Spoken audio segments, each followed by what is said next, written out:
Another family. That's great. Thanks, Ms. Waters. Not just a family. Your family. Right, of course. My new family. It'll be great. Ms. Waters made that disappointed sound, a soft exhalation of breath that wasn't quite a sigh.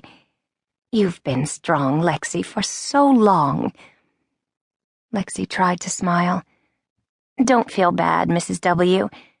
I know how hard it is to place older kids, and the Rexler family was cool. If my mom hadn't come back, I think that one would have worked out. None of it was your fault, you know. Yeah, Lexi said.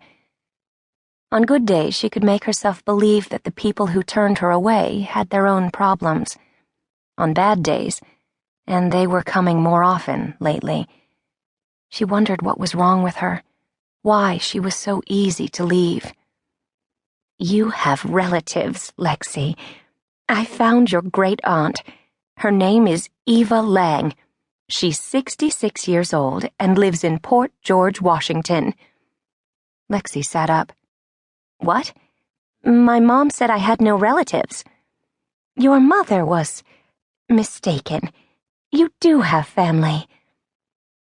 Lexi had spent a lifetime waiting for those few precious words. Her world had always been dangerous, uncertain, a ship heading for the shoals. She had grown up mostly alone, among strangers, a modern-day feral child fighting for scraps of food and attention, never receiving enough of either. Most of it she'd blocked out entirely, but when she tried, when one of the state shrinks made her try, she could remember being hungry, wet, reaching out for a mother who was too high to hear her or too strung out to care.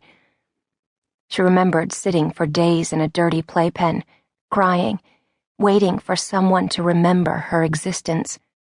Now, she stared out the dirty window of a Greyhound bus. Her caseworker sat beside her, reading a romance novel.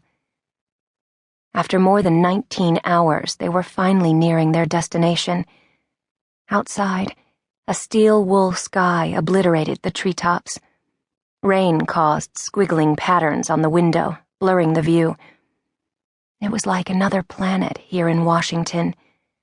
Gone were the sun-scorched, bread-crust-colored hills of Southern California and the gray crisscross of traffic-clogged freeways.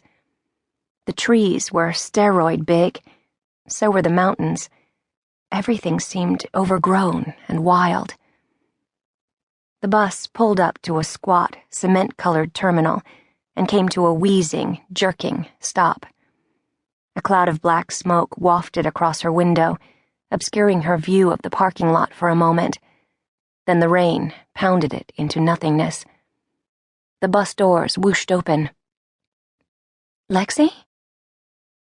She heard Mrs. Waters' voice and thought, Move, Lexi. But she couldn't do it. She looked up at the woman who had been the only steady presence in her life for the last 6 years. Every time a foster family gave up on Lexi, returned her like a piece of fruit gone bad, Mrs. Waters had been there, waiting, with a sad little smile. It wasn't much to return to, maybe, but it was all Lexi knew. And suddenly she was afraid to lose even that small familiarity. What if she doesn't come? Lexi asked. Mrs. Waters held out her hand, with its veiny, twig-like fingers and big knuckles. She will. Lexi took a deep breath. She could do this. Of course she could. She had moved into 7 foster homes in the past 5 years and gone to 6 different schools in the same amount of time. She could handle this.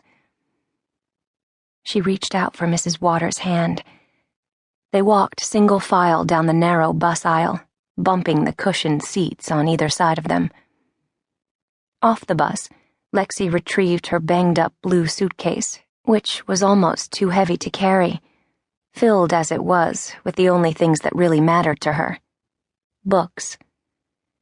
She dragged it to the very edge of the sidewalk and stood there, perched at the rim of the curb. It felt like a dangerous drop-off, that little cliff of concrete. One wrong step